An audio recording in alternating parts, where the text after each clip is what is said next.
Hello friends, welcome to my channel @Thoti Venkateshwarlu 5382. ఈరోజు ఒక recipe చూపించబోతున్నానండి. ఏంటంటే మార్నింగ్ హడావుడి లేకుండా మనం కర్రీస్ ఎప్పుడైనా చేసుకోలేదనుకోండి, వెజిటేబుల్ రైస్ వేసుకోవచ్చండి. వెజిటేబుల్ రైస్కి మనకు కావాల్సిన ఇంగ్రీడియంట్స్ ఇక్కడ ఇచ్చాను చూడండి. ఆనియన్స్ అండి, పచ్చిమిర్చి, క్యారెట్, ఆలుగడ్డ, టమాటా, పచ్చి బఠానీ, కొంచెం కరివేపాకు అండ్ కొత్తిమీర అండి, దొండకాయ, ఇంకేమైనా ఇంట్లో ఉంటే క్యాప్సికమ్, బీన్స్ అవి కూడా వేసుకోవచ్చండి. ఎందుకంటే వెజిటేబుల్ రైస్ చాలా బాగుంటుంది. కర్రీస్ ఏమన్నా లేకుంటే ఇవన్నీ కూడా నేను ఏమంటే కూరగాయలు తీసుకొచ్చినప్పుడు ఒక్కొక్కటి అట్లా పక్కన పెట్టేస్తాను. అవి లాస్ట్కి మనకి ఇలా కూడా యూజ్ అవుతాయి. చూడండి, ఇప్పుడు పొయ్యి మీద ఒక గిన్నె పెట్టాను. ఓకే, గ్యాస్ ఆన్ చేశానండి. కొంచెం గిన్నె వేడి అవ్వనివ్వండి. ఒక 2 టేబుల్ స్పూన్ ఆయిల్ తీసుకోండి. ఒక 1/2 కేజీ రైస్ అండి, అవి ముందే కడిగి పెట్టాను. 1/2 కేజీ రైస్.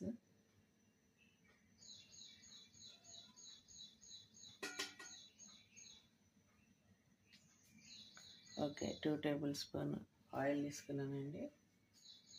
కొంచెం జీలకర్రను, నెక్స్ట్ ఆవాలు వేసుకోనండి.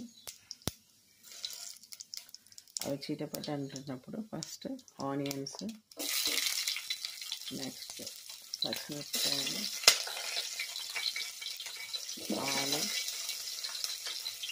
క్యారెట్, మధ్యలో ఇప్పుడు మీడియం ఫ్లేమ్లో పెట్టుకోవాలండి. టమాటో, కొత్తిమీర ఒక్కటి లాస్ట్ వేసుకోవాలండి.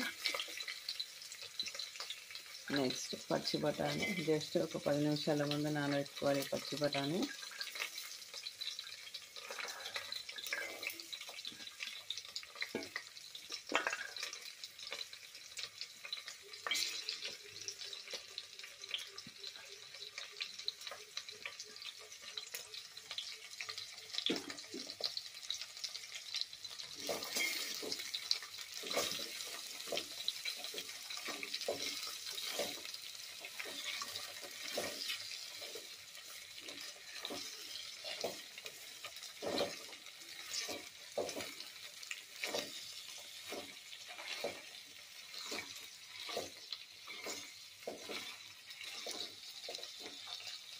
కొంచెం అల్లం పేస్ట్ వేసుకోవాలండి.